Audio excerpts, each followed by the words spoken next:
ओम नमस्ते। आज मैं आपके समक्ष उपस्थित हूँ पांडुलिपि विज्ञान के किन्हीं विषयों के साथ। पांडुलिपि किसको कहते हैं और पांडुलिपि विज्ञान क्या होता है, ये अधिकांशतः विश्वविद्यालयों में पढ़ाया जाने वाला विषय है और मैं समझता हूँ कि अपनी संपदा, अपनी संस्कृति, अपनी धरोहर को संरक्षित करके रखने के लिए इससे अच्छा कोई विषय हो नहीं सकता है। जैसा कि आप जानते हैं, पांडुलिपि किसको कहते हैं, तो पांडुलिपि की एक परिभाषा दी कि ऐसा दस्तावेज जो हाथ से लिखा हुआ है और जिसकी आयु कम से कम 75 वर्ष हो, इतने पुराने लेख का नाम पांडुलिपि कहलाता है।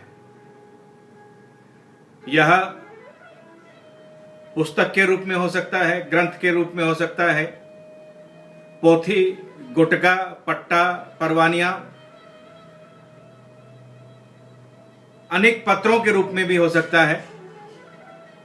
हस्तलेख होना चाहिए, हाथ का लिखा हुआ होना चाहिए। किन्हीं आचार्यों में मतभेद भी है कि केवल हस्तलिखित जो पुस्तक है उसी को पांडुलिपि के रूप में स्वीकार करना चाहिए।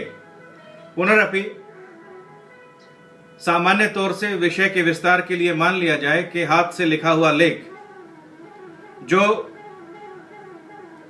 ऐतिहासिक महत्व का है, शास्त्रीय महत्व का है, सौंदर्य शास्त्र के अनुसार जिसका कुछ महत्व हो सकता है, उसको हम पांडुलिपि के रूप में स्वीकार करते हैं।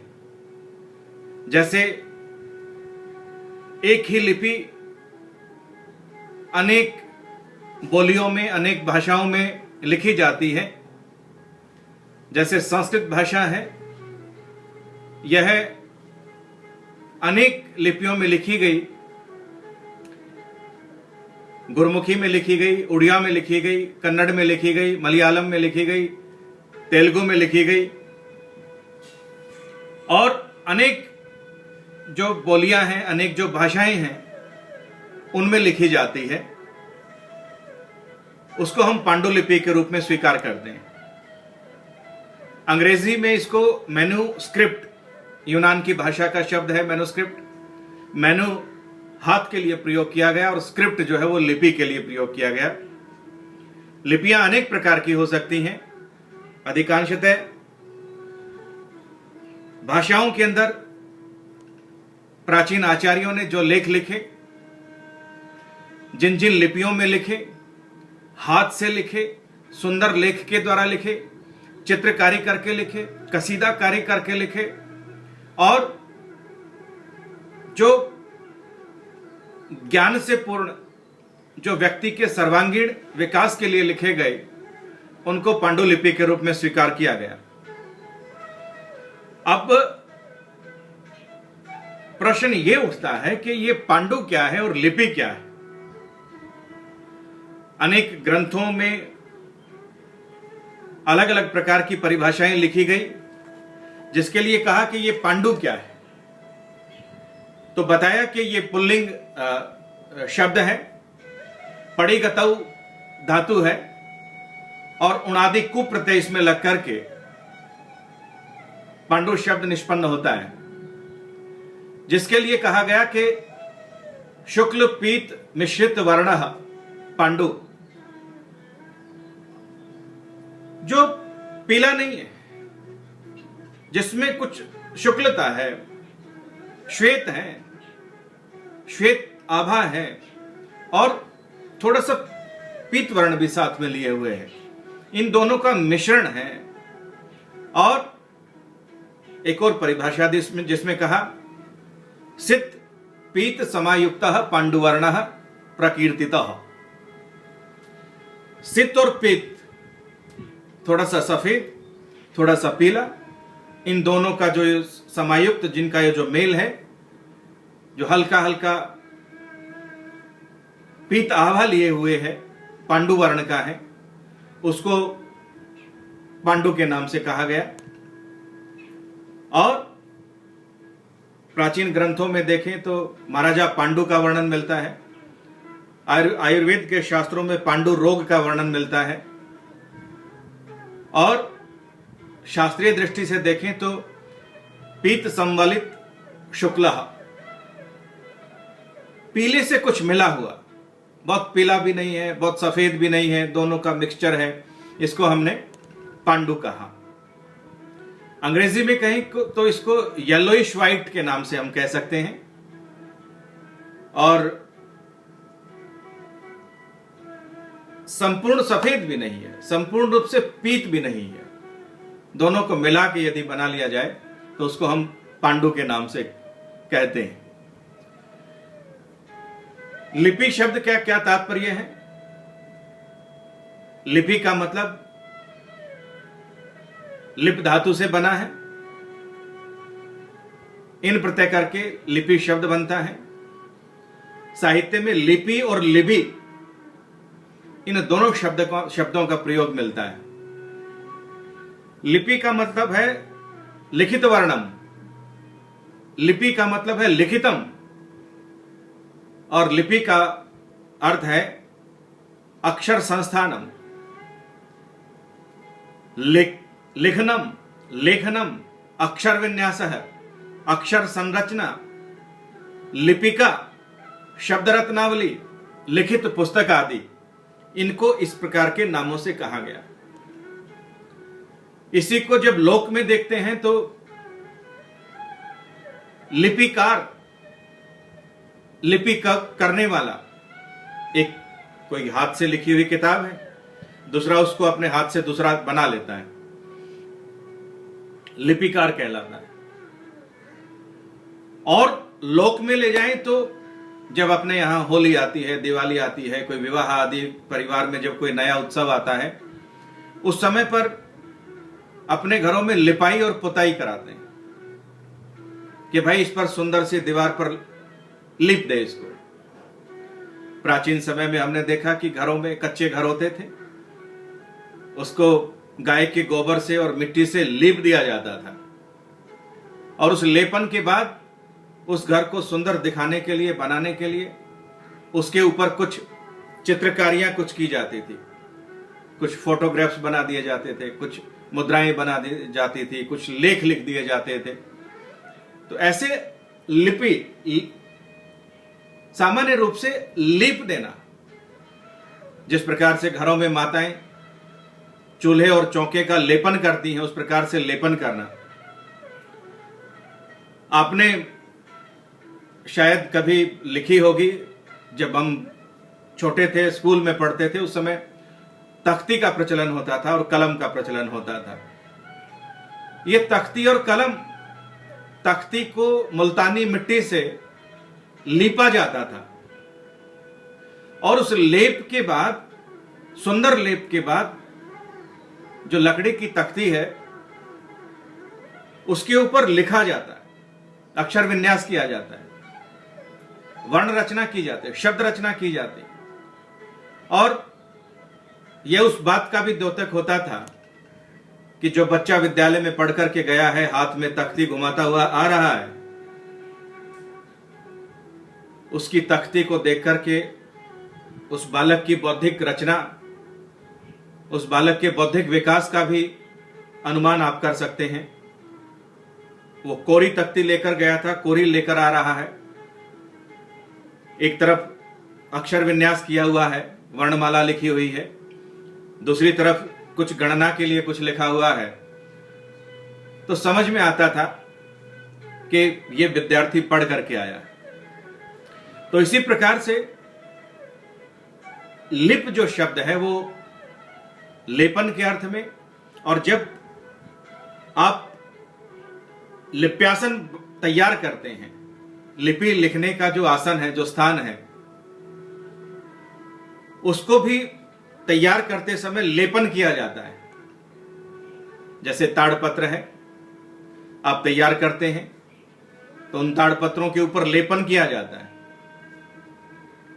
कभी हल्दी का लेपन किया जाता है, कभी किसी और चीज का लेपन किया जाता है, तो उसको उपलेप किया गया। साहित्य में भी लिप शब्द का प्रयोग किया गया, जिसमें कहा गया कि लिम्पति तमो अंगानी वर्षति वांजनम नभा असत पुरुष सेविव दृष्टि विफलतांगता। लिम्पति इव तमह अंगानी, ये तम जो है अंगों को ऐसा मान रहा है जैसे अंधेरा अंगों को लीप रहा है, वहां भी लिप का प्रयोग किया गया। बहुत सारे ऑफिसेज में, कार्यालयों में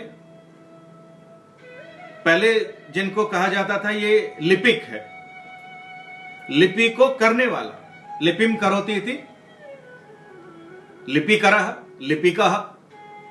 जैसा जैसा बड़े साहब आदेश करते हैं वैसा वैसा टाइप करके और पत्र तैयार कर देता है।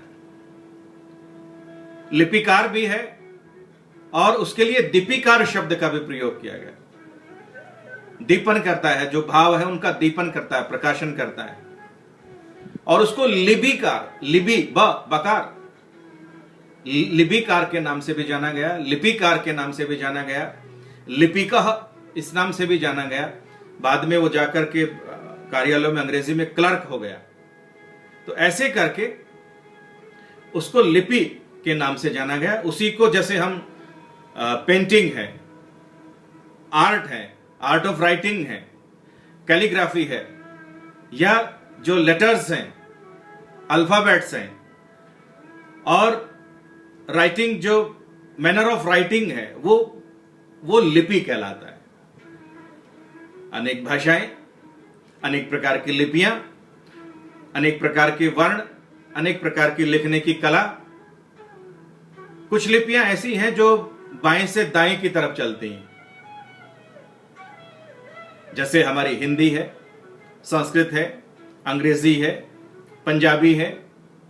कुछ लिपियां ऐसी हैं जो दाएं से बाएं की तरफ चलती हैं, जैसे हमारी उर्दू है,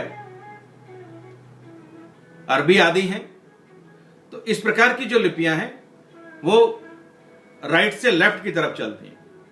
और कुछ लिपियां ऐसी हैं जो ऊपर से नीचे की तरफ चलती हैं, जिनको चित्र लिपि के रूप में भी जाना जाता है। जैसे चीनी भाषा है, वो ऊपर से नीचे, उसमें वर्ण नहीं है, उसमें चित्र बनाए जाते हैं, चित्र के माध्यम से समझाया जाता है। आप और जब हम छोटे थे तो हमारे को ए की आकृति भी सिखाई गई, और उस ए की आकृति से संबंधित एक फल भी रखा गया जिसको अनार के नाम से कहा गया। तो चित्र भी बनाया गया और लिपि भी बनाई गई।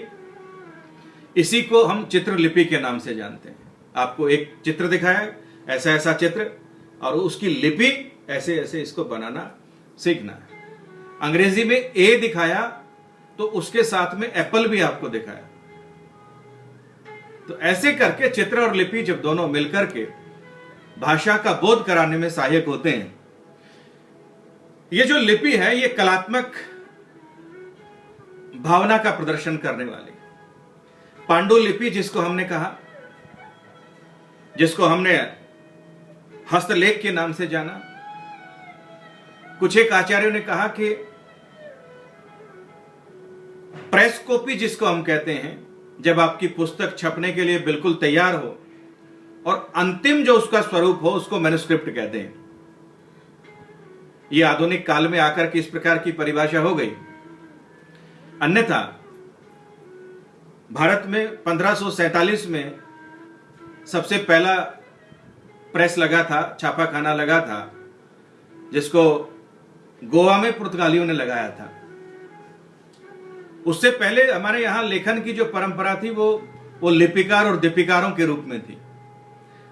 आचार्य, क्योंकि हमारे यहां श्रुति की परंपरा रही, हमारे यहां वेद की परंपरा रही, हमारे यहां स्वर्ण की परंपरा रही, और वो परंपरा आज भी हमारे यहां विद्यमान है, कहीं लोकोक्तियों के रूप में, कहीं मुहावरों के रूप में। और यदि उस श्रुति का विशद रूप आप देखना चाहें तो अपने माता पिता, गुरु, आचार्य, अपने पास के जो बुजुर्ग लोग हैं उनके पास जाइए और उनसे जाकर के पूछिए कि ये विवाह के जो गीत हैं या मंगल समय पर गाए जाने वाले जो गीत हैं या जो लोकगीत हैं, ये कहीं लिखे हुए मिलते हैं क्या? नहीं, इनकी कोई लेख नहीं मिलता है, लेकिन ये श्रुति में है। कोई भी कार्यक्रम होता है, सब महिलाएं सब माताएं मिलकर के गाना प्रारंभ करती हैं, सारे एक स्वर में गाने लगती हैं। तो श्रुति से जब स्खलन होने लगा साहित्य का, तो लेखन प्रारंभ हुआ। और ऐसा भी माना जाता है कि सर्वप्रथम जो ब्रह्मा जी ने जो लिपि बनाई अपनी बेटी को सिखाने के लिए, उसी लिपि का नाम ब्राह्मी के रूप में जाना गया। पुनरपि हमारे यहाँ अक्षर की परंपरा सृष्टि के आदि से विद्यमान है, वैदिक काल से विद्यमान है। और उस वैदिक काल में अनेक प्रकार की लेखों की चर्चा मिलती है, अनेक बार लेखन की परंपरा मिलती है, अक्षर विन्यास की परंपरा मिलती है, गणना की परंपरा मिलती है, गणित की परंपरा मिलती है। हमारे यहाँ शुल्ब सूत्र हैं, धर्म सूत्र हैं, कल्प सूत्र हैं। तो वो सब लेखन के संदर्भ में भी बहुत बात आपके समक्ष प्रस्तुत करते हैं। वेद में भी अनेक जगह पर लेखन की चर्चा मिलती है। अनेक प्रकार से लेखन हो सकता है। और ऐसा भी माना गया कि आदिकाल में जब व्यक्ति अपने भावों को, विचारों को प्रस्तुत करना चाहता था, तो उसको अभिव्यक्ति का कोई माध्यम चाहिए था। और वो अभिव्यक्ति का माध्यम क्या हो, तो उसने लेखन को चुना। वो गुफाओं में गया, गिरी पर गया, कंदराओं में गया, प्रकृति से उसने रंगों का चयन किया, वनस्पति से उसने ब्रश बनाए, लेखन की सामग्री बनाई। और वो अपने भावों को पेंटिंग के माध्यम से, कुछ रेखा चित्रों के माध्यम से, कुछ अक्षर विन्यास के माध्यम से वो कुछ बनाना चाहता, वो अभिव्यक्त करना चाहता था, अपने आराध्य देव को भी दिखाना चाहता था। तो ऐसे करके वो लेखन की परंपरा का प्रारंभ हुआ। आज भी यदि आप किसी छोटे बच्चे को, जो बिल्कुल पढ़ाई से अनजान हो, उसके हाथ में भी यदि आप एक कॉपी और एक पेन आप थमा देंगे, तो वो उस कॉपी पर कुछ घुमा करके कुछ न कुछ बनाने लगेगा। आप उसको कुछ लेखन दे देंगे तो आपकी दीवारों पर कुछ न कुछ लिख देगा, कुछ रेखा चित्र बना देगा। वो ये विकास है लेखन का, कि किस प्रकार से लेखन प्रारंभ हुआ होगा। वैसे भी सामान्य व्यक्ति जब कहीं जाकर के बैठता है, तो कहीं भी उसको बैठा दीजिए, कुछ न कुछ तिनका लेकर, कुछ और लेकर के कुछ न कुछ वो हाथ से, पैर से कुछ न कुछ खोदता रहता है, कुछ बनाता रहता है। इस प्रकार से लिपि कहीं उसको खोद करके लिखा गया, कहीं खोदा गया, कहीं उकेरा गया, कहीं लिखा गया, कहीं पेंटिंग के माध्यम से अभिव्यक्त किया गया। अनेक प्रकार से भावों की अभिव्यक्ति, विचारों की अभिव्यक्ति की गई। तो ये पांडुलिपियां हमारे प्रकाश में आई और जो हमारे ज्ञान का साधन भी बनी। हाथ की कितनी प्रकार की सुंदर की लिखावट हो सकती है। पांडुलिपि केवल विज्ञान नहीं है, विशिष्ट ज्ञान नहीं है, पांडुलिपि कला भी है, जो आपको अनेक प्रकार की चीजें सिखाती है। कि एक लेखन में केवल शब्द नहीं लिखना है, उस शब्द को कितना सुंदर ढंग से आप लिख सकते हैं, जिसको कैलीग्राफी कहा। अक्षर विन्यास इतना सुंदर हो कि आपका देखने का मन करे, आपका पढ़ने का मन करे, आपको उसको ग्रहण करने का मन करे। ऐसा सुंदर लेखन विन्यास अपनी तरफ खींचता चला जाता है। और उसके ऊपर चारों तरफ कुछ कसीदाकारी कर दीजिए, कुछ कारीगरी कर दीजिए, तो उससे ज्यादा और बढ़िया हो जाता है।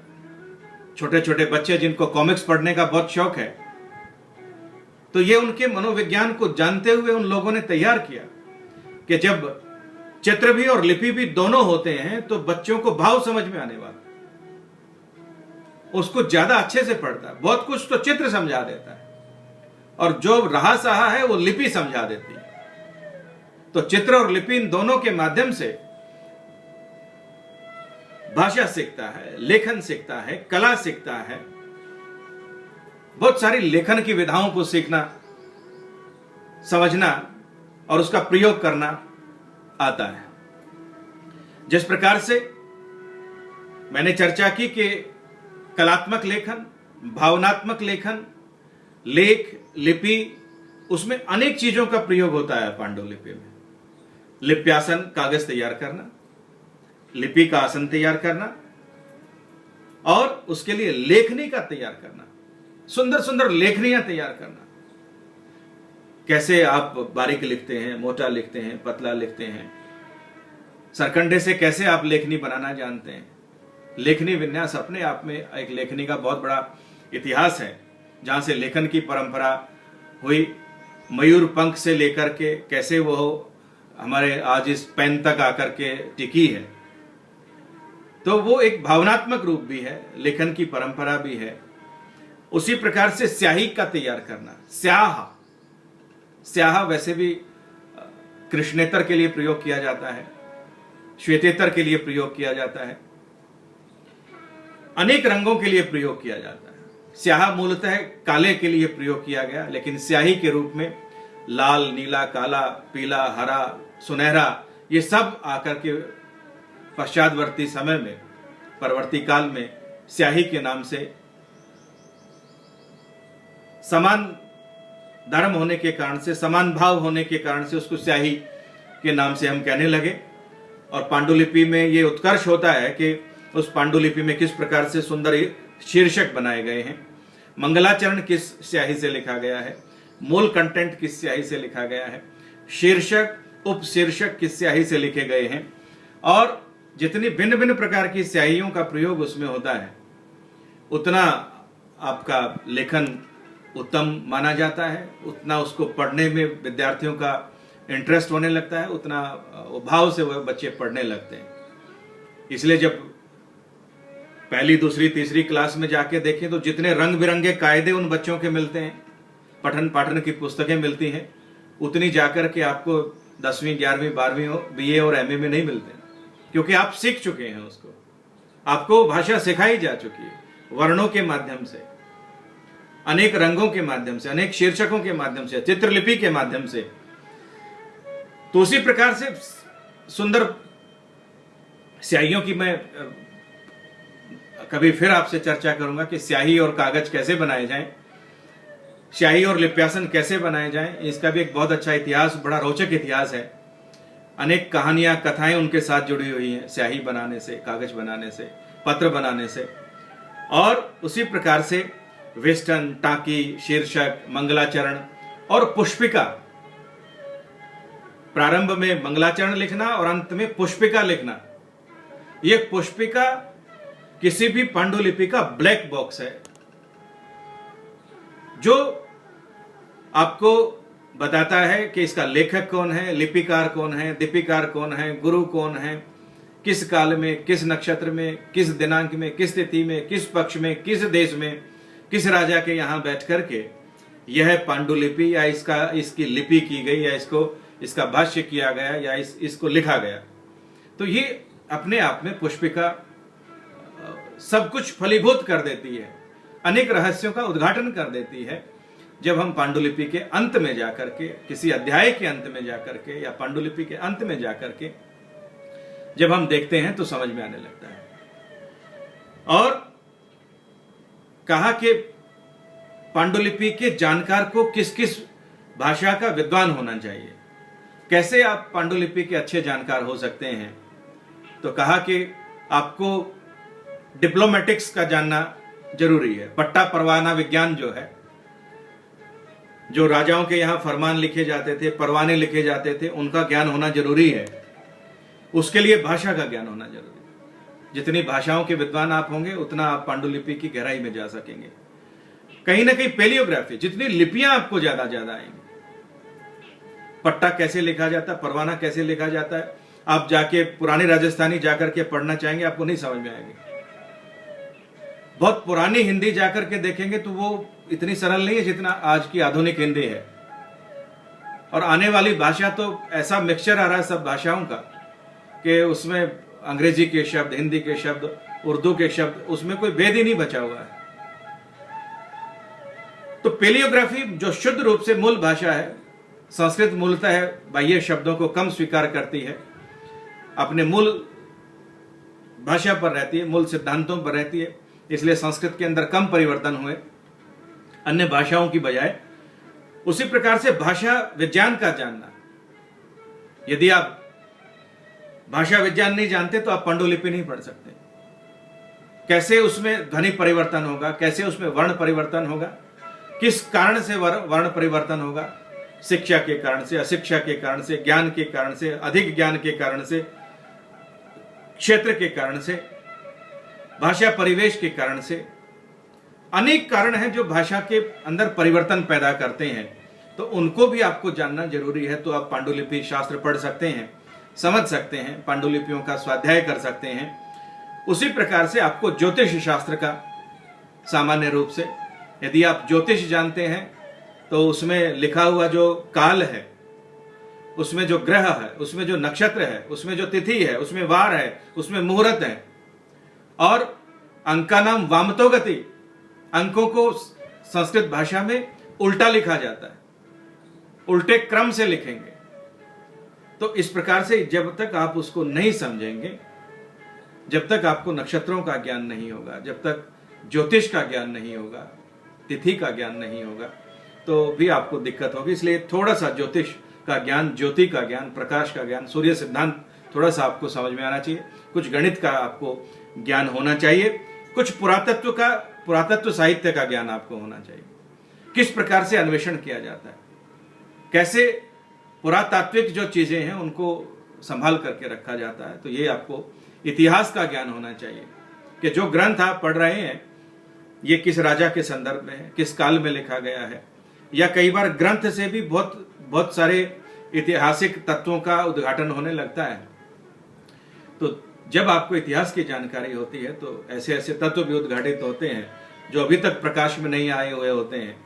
तो उनको शोध का विषय बना करके एक दूसरे इतिहास के साथ जोड़ करके भी हम अनेक प्रकार के रहस्यों का उद्घाटन करते हैं। उसी प्रकार से आपको अन्वेषण कैसे किया जाता है, रिसर्च मेथडोलॉजी क्या है, रिसर्च टूल्स क्या हैं, शोध के अन्वेषण की प्रक्रिया क्या है, शोध की प्रविधि क्या है, शोध किसको कहते हैं। ऐसे जब आप तत्वों का संरक्षण करते हैं, जब ऐसे तत्वों को आप समझते हैं, पढ़ते हैं अपने आचार्यों के पास जाकर के, तो आपको समझ में आता है कि किस प्रकार से आपको पांडुलिपियों का अध्ययन करना है, स्वाध्याय करना है। मैं थोड़ी चर्चा आपके सामने पांडुलिपियों पर के जो ताड़पत्र आदि हैं उन पर कर रहा हूं। सामान्य रूप से ताड़पत्र ये मूल रूप से आपको कोस्टल एरिया, समुद्री राज्य में मिलते हैं, जिसको पाम लीफ के नाम से भी जाना जाता है, पाम ट्री के नाम से भी जाना जाता है। इनके छाल को उतार करके पानी में डाल करके उसको नरम कर लिया जाता है, किसी बड़े चिकने पत्थर के साथ उसको घिसा करके उसको समान रूप से कर लेते हैं, दोनों तरफ उसके सुराख करके, और उनको समान रूप से काट करके एक मोटा लकड़ी का टुकड़ा इधर, एक लकड़ी का टुकड़ा इधर, दोनों के बीच में उसको दबाकर एक मोटी डोरी से उसको पकड़ करके बांध देते हैं। 15-20 दिन में वो सीधे हो जाते हैं। तो उस पर हल्दी का थोड़ा सा लेप लगा के, ताकि उसको कीड़े मकोड़े और दूसरे जीव जंतु उसको नुकसान न पहुंचाएं, उस पर फिर समान मात्रा में, समान आकार में उनको काट करके लेखन सामग्री तैयार की जाती है। इस प्रकार से ताड़पत्र तैयार होता है। इसी प्रकार से हिमालयन राज्य में मिलता है भोजपत्र, जिसको ब्रिक बार्क के नाम से भी जाना, और मूल रूप से ये ठंडे प्रदेशों में मिलता है, और सामान्यतया वो पतले कागज के रूप में होता है। बहुत सारे बंडल के बंडल इकट्ठे मिलते हैं, सामान्य मार्केट में भी ये अवेलेबल है। तो उसको भी उसी प्रकार से सामान्य रूप से सुखा करके, समान रूप से काट करके, और उस पर लेखन किया जाता है। ताड़पत्र पर खोद करके लिखा जाता है, और भोजपत्र पर कलम के द्वारा केवल लिखा जाता है, उस पर खोद करके नहीं लिखा जा सकता। उसी प्रकार से जो हंसीपात है, जिसको हम अगरू वृक्ष के नाम से जानते हैं, ये आसाम में अधिकतर मिलते हैं। तो उस पर भी सामान्य रूप से आप लेखन कार्य कर सकते हैं। 2 प्रकार के पत्रों की चर्चा मिलती है हमारे यहाँ, एक हैंडमेड पेपर है, एक मशीन मेड पेपर है। जो हाथ से जो पत्र बनाए जाते हैं, हाथ से जो लेखन सामग्री बनाई जाती थी, तो उसमें कपास डाल करके, सूत डाल करके, कुछ पुराने वस्त्र डाल करके, कुछ आपके जो ये गन्ने वन्ने के जो वेस्टेज बच जाती है, उनको डाल करके, सन को डाल करके, जिसकी आपके यहाँ बोरियां बनती हैं, कट्टे वट्टे बनते हैं, तो उसमें डाल करके, और कुछ प्रकृति में जिस प्रकार से आपका जो पॉपुलर का जो ट्री आजकल होता है खेतों के चारों तरफ हम लगाते हैं, वो कागज बनाने में, जो हमारे पेड़ पौधे हैं ये हमारे कागज बनाने में बहुत सहायक होते हैं। इसलिए आपसे मैं एक निवेदन और भी कर रहा हूं, कागज का कम से कम प्रयोग करिए। एक कागज के नष्ट होने में पेड़ का काफी सारा भाग नष्ट होता है, इसलिए जितना हो सके उतना कम से कम कागज का प्रयोग करने की कृपा करें।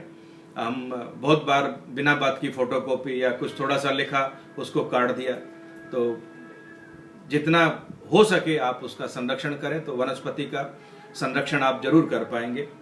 उसी प्रकार से बांस के पत्र जो हैं, बैम्बू लीव्स, बनाना लीव्स, इस प्रकार के मिलते, जो खाकी जो कागज हमारे यहाँ आता है, वो आपने देखा होगा, पुराने खाकी लिफाफे जिसमें डाक डालने के, पुराने जब हम नौकरी के लिए अप्लाई करते थे तो एक वो खाकी सा लिफाफा होता था, तो वो बैम्बू लीव्स का बना हुआ होता था। तो इसी प्रकार से कहीं कपड़े पर लिखा गया, कहीं चमड़े पर लिखा गया, कहीं हाथी दांत पर लिखा गया, कहीं धातु की चीजों पर लिखा गया। तो ऐसे जहां कहीं जो कुछ लिखा हुआ है, चाहे वो सिक्कों पर लिखा गया, मूर्तियों पर लिखा गया, और पत्थरों पर लिखा गया, चट्टानों पर लिखा गया, अनेक प्रकार के स्तंभों पर लिखा गया, लोहे के स्तंभ हैं, मिट्टी के स्तंभ हैं, पत्थर के स्तंभ हैं, उन पर जहां जहां जो कुछ लिखा गया वो हमारे शोध का विषय है। हमारे को वो समझना है किस लिपि में लिखा हुआ है, किस चीज का वर्णन वहां पर किया गया है। तो मैं समझता हूं कि इस प्रकार से जब हम देखने लगते हैं तो एक अलग प्रकार का आनंद आने लगता है। ये लेखन की विधा इतनी उत्तम है और इसमें ये इतना आनंद प्रदान करने वाली है, इसको पढ़कर के हम न केवल अपने लेखन का संरक्षण करते हैं, अपितु तो अनेक चीजों का संरक्षण करते हैं। मूल रूप से लेखन में, पांडुलिपियों में जो विषय मिलते हैं वो हमारे इंडिजीनियस मेडिसिन, देसी दवाइयां, पुराना जितना आयुर्वेद शास्त्र के ग्रंथ हैं वो हमारे अनेक प्रकार के जो हमारे पुराने मंदिर हैं, मठ हैं, ग्रंथागार हैं, नेशनल आर्काइव्स हैं, म्यूजियम्स हैं, पुरानी पाठशालाएं हैं, पुरानी लाइब्रेरीज हैं, उनमें हमारे को ये पांडुलिपियां उपलब्ध होती हैं। और उसमें हमारे देसी दवाओं में भी हमारे पास सिद्ध है, सिद्धा, आयुर्वेद, यूनानी सिस्टम, ह्यूमन एटोनॉमी जिसको शरीर रचना विज्ञान कहा, वेटरनरी साइंस, एग्रीकल्चर और traditional art, architecture, temple architecture, ship building, carpentry, metal working, sculpture, traditional musicology, technique of writing जिसको कैलीग्राफी के नाम से कहा, astrology, astronomy, yoga, animal husbandry, physiognomy. तो इस प्रकार के जो ग्रंथ हमारे को मिलते हैं, अथाह सागर है पांडुलिपियों का। और मैं समझता हूं कि सबसे पहले जो संग्रहालय बना भारत में वो 15 जनवरी 1784 को इंडियन एसाइटिक सोसाइटी की कलकत्ता में स्थापना हुई और सर विलियम जॉन ने इसकी स्थापना की। विलियम जॉन ने देखा कि भारत के लोग बड़े साधारण हैं, बड़े मृदु स्वभाव के हैं, बड़े सरल स्वभाव के हैं, बड़े कोमल स्वभाव के हैं, और इस सरलता में वो अपनी चीजों का संरक्षण नहीं कर रहे। अपनी पांडुलिपियां, अपने पुराने सिक्के, अपने पुराने पत्थर और अपने पुरानी मूर्तियां जो अमूल्य धरोहर की हैं वो नष्ट होती जा रही है। तो उन्होंने एक ऐसे म्यूजियम की स्थापना की, ऐसा संग्रहालय बनाया जिसमें सर्वप्रथम भारत में संग्रह होना प्रारंभ हुआ। और वहां अपने आप में वो बहुत बड़ी संस्था है और उसके माध्यम से संपूर्ण विश्व में ये जानकारी फैली कि भारत का जो पांडुलिपि का ज्ञान है वो अमूल्य है। और यहाँ के जो कारशापण है, यहाँ का जो मूर्ति कला है, यहाँ का जो भवन कला है, यहाँ का जो वास्तु कला है, यहाँ का जो स्थापत्य कला है, यहाँ का जो आयुर्वेद है, यहाँ का जो शास्त्र परंपरा है, वो इतना समृद्ध है कि विश्व में ऐसा दुर्लभ है। संपूर्ण विश्व फिर भारत की तरफ भागने लगा। ये सर विलियम जोन्स वही हैं जिन्होंने सर्वप्रथम अभिज्ञान शाकुंतलम का अंग्रेजी में अनुवाद किया, जो तत्पश्चात अंग्रेजी में अनुवाद होने के पश्चात संपूर्ण विश्व में जिसने ख्याति प्राप्त की और कालिदास को शेक्सपियर की उपाधि के नाम से भी जाना जाने लगा। और उसी पांडुलिपियों के संरक्षण के लिए फरवरी 2003 में दिल्ली के इंदिरा गांधी राष्ट्रीय कला केंद्र, जिसको IGNCA के नाम से जानते हैं, वहां पर राष्ट्रीय पांडुलिपि मिशन की स्थापना की, जो संपूर्ण भारत में जहां जहां पांडुलिपियां हैं उनको डिजिटलाइज करने का काम करता है। और वहां सारा डाटा आज उपलब्ध है। यदि आपको चाहिए तो वहां जाकर के आप वो डाटा अपना कलेक्शन देख सकते हैं। जो पांडुलिपि आपको चाहिए तो संपूर्ण भारतवर्ष में जहां जहां पांडुलिपियां थी उनका संरक्षण करके, उनको डिजिटाइज फॉर्म में करके यहाँ संरक्षित किया गया है। मैं समझता हूँ कि ये भूमिका रूप में मैंने आपको पांडुलिपियों के बारे में, संरक्षण के बारे में थोड़ा सा प्रस्तावना के रूप में आपको कुछ समझाने का प्रयास किया है।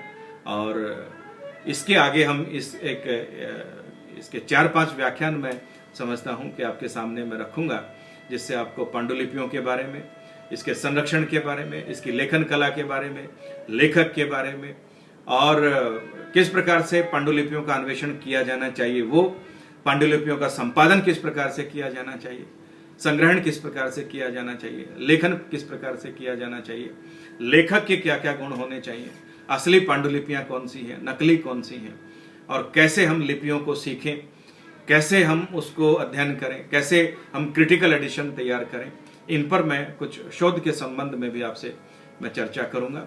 इन्हीं भावनाओं के साथ आप मेरे व्याख्यानों को बड़े आदर के साथ सुनते हैं। आपका मैं हृदय से आभार व्यक्त करता हूं। ओम शांति शांति शांति। ओम।